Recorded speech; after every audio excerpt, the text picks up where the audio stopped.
La lectura de hoy se encuentra en Hebreos capítulo 4, verso 1 al 13 y el Salmo 95.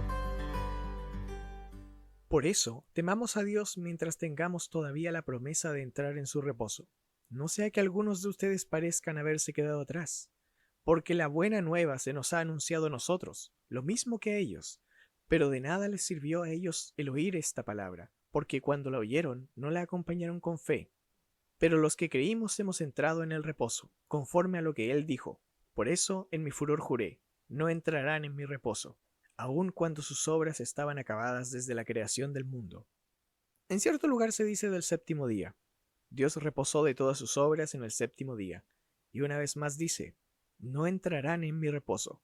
Por lo tanto, y puesto que aún falta que algunos entren en el reposo, y como aquellos a quienes primero se les anunció la buena nueva no entraron por causa de su desobediencia, vuelve a determinarse un día, hoy, al decir después de tanto tiempo por medio de David, si ustedes oyen hoy su voz, no endurezcan su corazón. Si Josué les hubiera dado el reposo, no habría hablado después de otro día, de modo que aún queda un reposo para el pueblo de Dios, porque el que entra en su reposo, reposa también de sus obras, como Dios reposó de las suyas. Procuremos pues entrar en ese reposo, para que nadie siga el ejemplo de los que desobedecieron. La palabra de Dios es viva y eficaz, y más cortante que las espadas de dos filos, pues penetra hasta partir el alma y el espíritu, las coyunturas y los tuétanos, y discierne los pensamientos y las intenciones del corazón. Nada de lo que Dios creó puede esconderse de él, sino que todas las cosas quedan al desnudo y descubiertas a los ojos de aquel a quien tenemos que rendir cuentas. Vengan con alegría y aclamemos al Señor. Cantemos con júbilo a la roca de nuestra salvación. Lleguemos ante su presencia con alabanzas. Aclamémosle con cánticos. Grande es el Señor nuestro Dios. Gran Rey es Él sobre todos los dioses. En su mano están las profundidades de la tierra, y las alturas de los montes son suyas. Suyo es también el mar, pues Él lo hizo, y sus manos formaron la tierra seca. Vengan, y rindámosle adoración. Arrodillémonos delante del Señor nuestro Creador. El Señor es nuestro Dios, y nosotros somos el pueblo de su prado.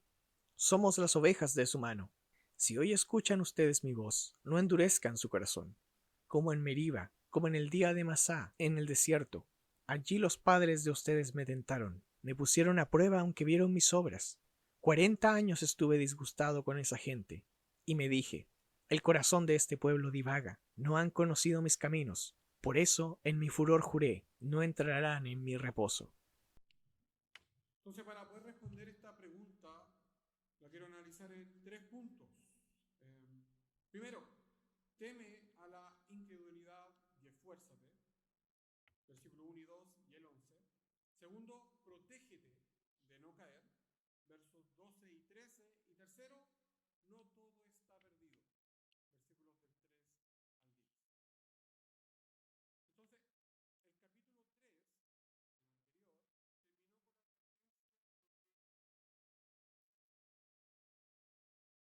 con la pueblo de Israel entrara a la tierra prometida. Y Hebreos 3:19 dice, como podemos ver, no pudieron entrar por causa de su incredulidad.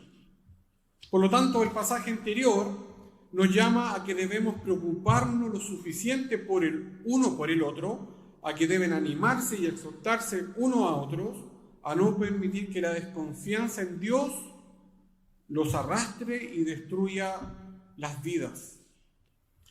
Y una conclusión que deriva de esta advertencia de Hebreos 3:19 es que la incredulidad es una tentación tan constante y peligrosa que debemos ayudarnos, sí o sí, unos con otros. A perseverar en la fe hasta el final no es un proyecto personal, lo es en una parte, pero también es en comunidad, como pueblo, para ayudarnos con la incredulidad. Y en el comienzo de este versículo, el del capítulo 4, el escritor saca otra conclusión que viene del capítulo anterior, y es una advertencia, diciendo en el verso 1, el comienzo dice, por eso temamos a Dios. La NBI lo traduce como cuidémonos, por tanto.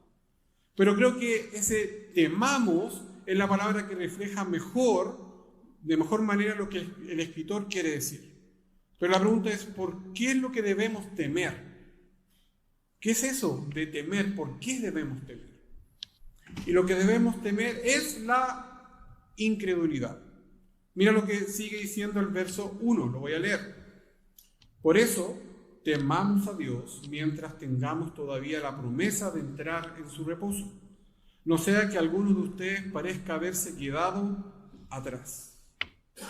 Y ese quedarse atrás es un síntoma claro de incredulidad, de no creer en las promesas de Dios, de no confiar en Dios. Y ese es el llamado, a temer, a no caer en la desconfianza a Dios. Eso está diciendo el escritor. Y esa es la razón por la que debemos temer, dice. Que lo reafirme en el verso 2. Mira lo que dice. Porque la buena nueva se nos ha anunciado a nosotros lo mismo que a ellos. Pero de nada les sirve a ellos el oír esta palabra, porque cuando lo oyeron, no la acompañaron con fe. Escucharon, pero no tuvieron fe. No creyeron en Dios. Incredulidad. Vemos que en el versículo se compara la situación de Israel, pero también está mirando un poco al contexto del escritor y está mirando hacia nosotros, a nuestra realidad hoy en día, 2019. A Israel se le había predicado las buenas noticias, se le prometió que Dios lo iba a llevar a esta tierra donde fluía leche y miel y que estaría con ellos si es que confiaban en Él. Que el Señor los llevaría a este reposo eterno, al reposo para su pueblo. Pero no oyeron.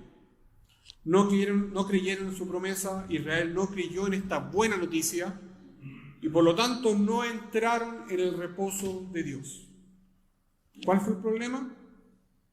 Hebreos 4:2 nos dice: pero de nada les sirvió a ellos oír esta palabra, porque cuando lo oyeron no la acompañaron con la fe, con fe. En otras palabras, no le creyeron a Dios. Lo escucharon de alguna manera, pero no creyeron lo que estaba diciendo. Dudaron de Dios, no tuvieron fe en la promesa de Dios, que éste le ofrecía un futuro mejor que del futuro que tenían en Egipto, porque renunciaron a Dios y querían volver a su vida antigua. Creían que era mucho mejor estar en esclavitud que confiar en este futuro que para ellos era incierto, pero que Dios les prometía un reposo eterno, perfecto, sin gozo, donde fluía leche y miel. ¿Y cuál fue el resultado de esa incredulidad del pueblo? Se quedaron fuera de la tierra prometida. Se quedaron fuera del reposo que Dios estaba ofreciendo por no creer en la promesa de Dios. La promesa de Dios no tuvo ningún valor para ellos. No estaban ni ahí con la promesa del Señor. Le entró y le salió rápidamente la promesa del Señor. Y esta es una advertencia para nosotros hoy en día también. Es un llamado a confiar en Dios, a creer en su palabra, a creer en sus promesas. Pero también es una advertencia a no solo escuchar el mensaje del Evangelio, sino también creer en el mensaje del Evangelio.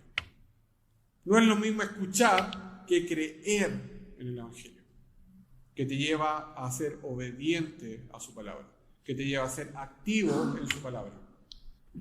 Entonces puedes llevar asistiendo en la iglesia años asistiendo a la iglesia, participando en las distintas actividades que en ella se realizan, pero sin creer o confiar en Dios. Ser cristiano no significa solo asistir a la iglesia, sino es más que eso, es confiar y creer en lo que Dios tiene prometido para ti y no temer a proclamarlo de forma verbal como también en tus acciones. No es solo asistir, sino ser parte de la comunidad, ser parte del pueblo de Dios. Ser activo en el pueblo de Dios. A ser obediente a la palabra que está Dios prometiéndote. Es un llamado también a trabajar en tu santidad, en tu madurez como cristiano, a crecer como cristiano y estar atento en todo momento de no caer en la incredulidad. Hay un llamado a ser diligentes como cristianos, para no caer en desobediencia. Verso 11. Dice, procuremos, pues, entrar en ese reposo para que nadie siga el ejemplo de los que desobedecieron. Por lo tanto, debemos, dice, esforzarnos por no ser como Israel, ser diligentes en no caer en ese mal ejemplo, no ser solo personas que escuchan el Evangelio, sino obedecerlo sin creer de verdad.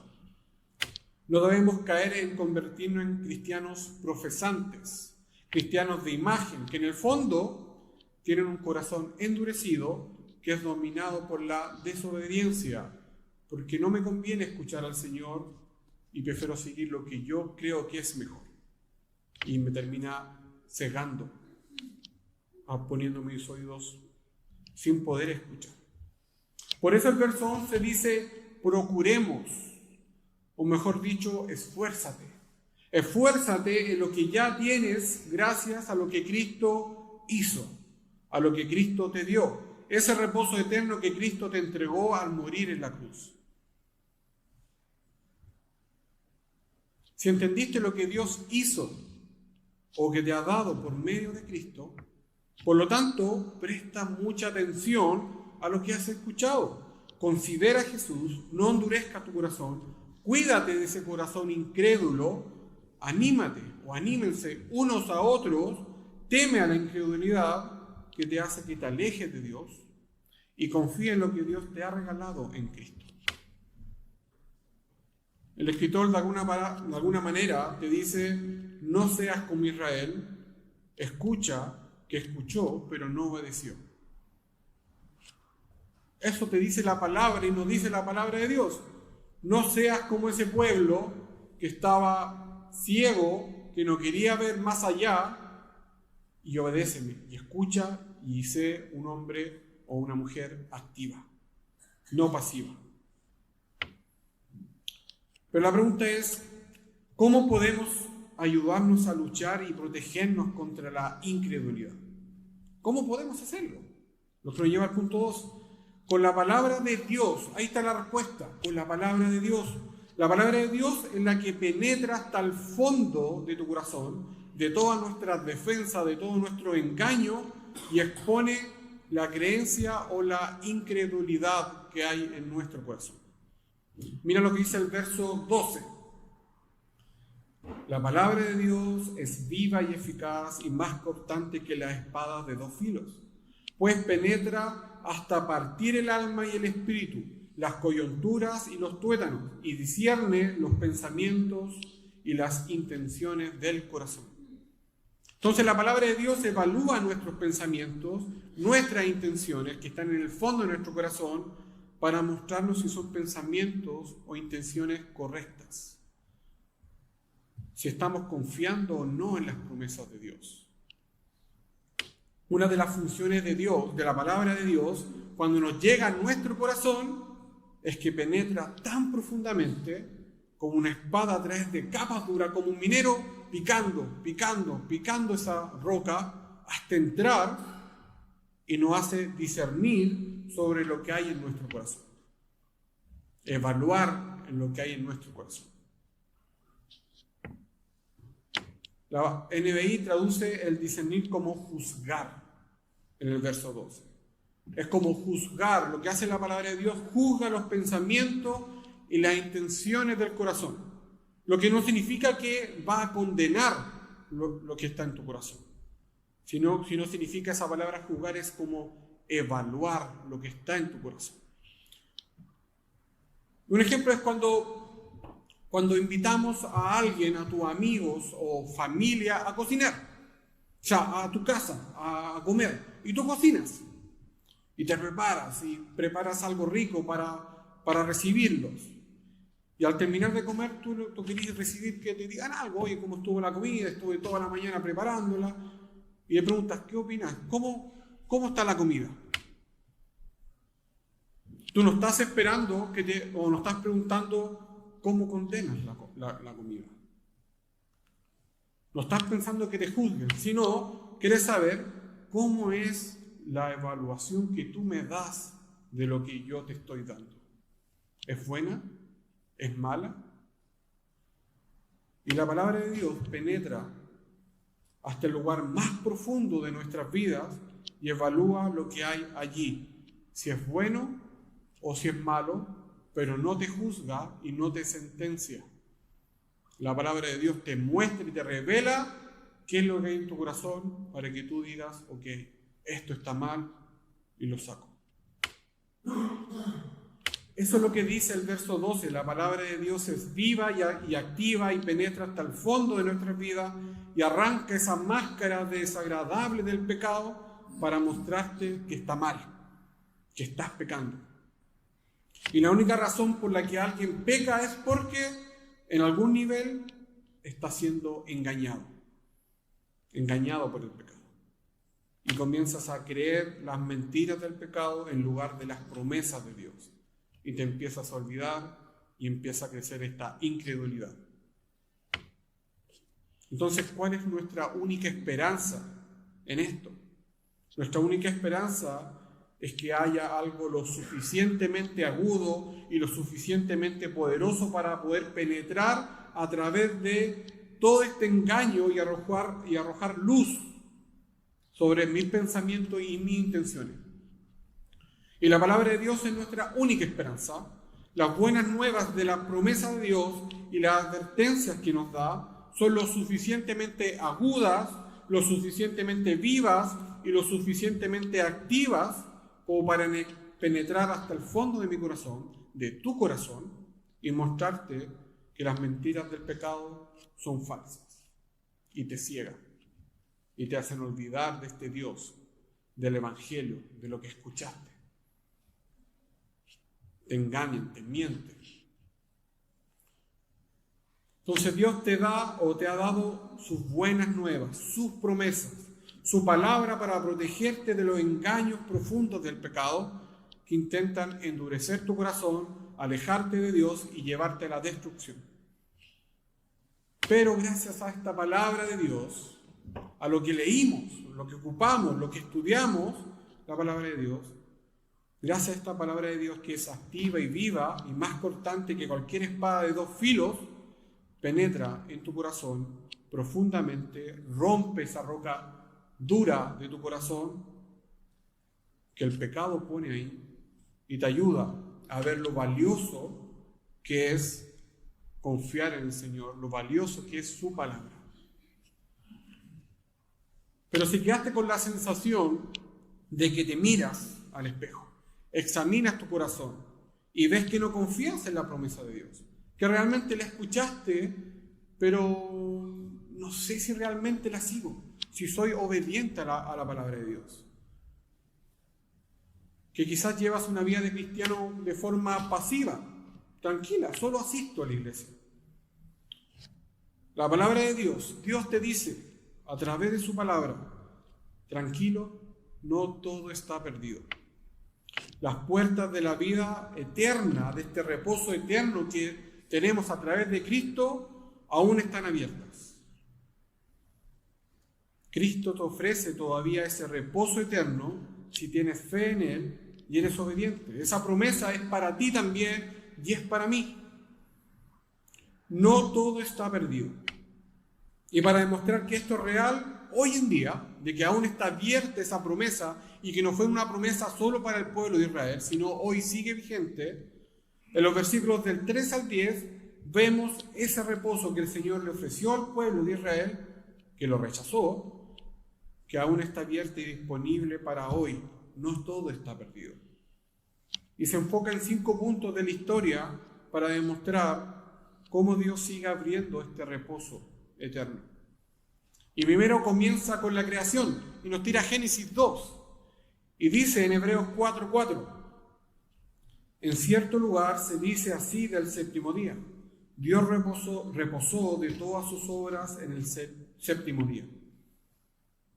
Así que Él ve en esto un Dios tranquilo, pacífico, soberano, que tiene un descanso, una paz y un lugar de gozo donde su gente, su pueblo, puede disfrutar de la comunión con Él, llamado reposo. porque en el séptimo día Dios descansó. Pero en realidad este reposo no es por un solo día, sino es eterno y es para siempre. Segundo, se enfoca en el periodo en que Israel vagaba por el desierto y se rebelaba contra Dios. Hebreos 4:5, que está citando el Salmo 95:11. Y dice, Hebreos 4:5, y una vez más dice, no entrarán en mi reposo. La tierra prometida es una imagen del descanso supremo de Dios. Pero los incrédulos no entrarán en ella e Israel no podía entrar por su rebeldía. Lo que nos plantea la pregunta de que si queda un reposo para el pueblo de Dios. Si no pudieron entrar por ser rebeldes, ¿queda un reposo para el pueblo de Dios? El tercer enfoque está en el tiempo de Josué, quien llevó a la gente, a este pueblo, a la tierra prometida, lo cual nos hace preguntarnos, entonces ¿ese es el reposo o el descanso final que Dios tenía preparado o en mente para su pueblo? O sea, Josué entró y no hay más posibilidad. Y Hebreos 4:8 de alguna manera responde diciendo no. Si Josué, dice, les hubiera dado el reposo, no habría hablado después de otro día. En otras palabras, a pesar de que Josué dio algo de alivio al pueblo de Dios al entrar a la tierra prometida, ese no fue el reposo final que Dios había planeado con ellos. ¿Cómo lo sabemos? Porque Dios habla de otro día, otro descanso por venir siglos más tarde. Lo que nos lleva al cuarto periodo de tiempo en el que el escritor se enfoca, el momento en que David escribió el Salmo 95, y Hebreos 4:7 dice, vuelve a determinarse un día, hoy, al decir después de tanto tiempo por medio de David, si ustedes oyen hoy su voz, no endurezcan su corazón.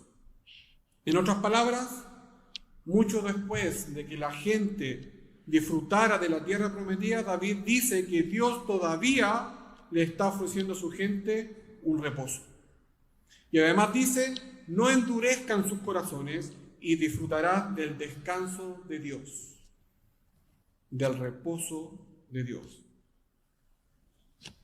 De esto el escritor saca una conclusión más importante acerca del reposo de la salvación de Dios, y en este como quinto periodo de la historia se refiere a hoy.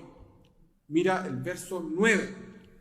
De modo que aún queda un reposo para el pueblo de Dios.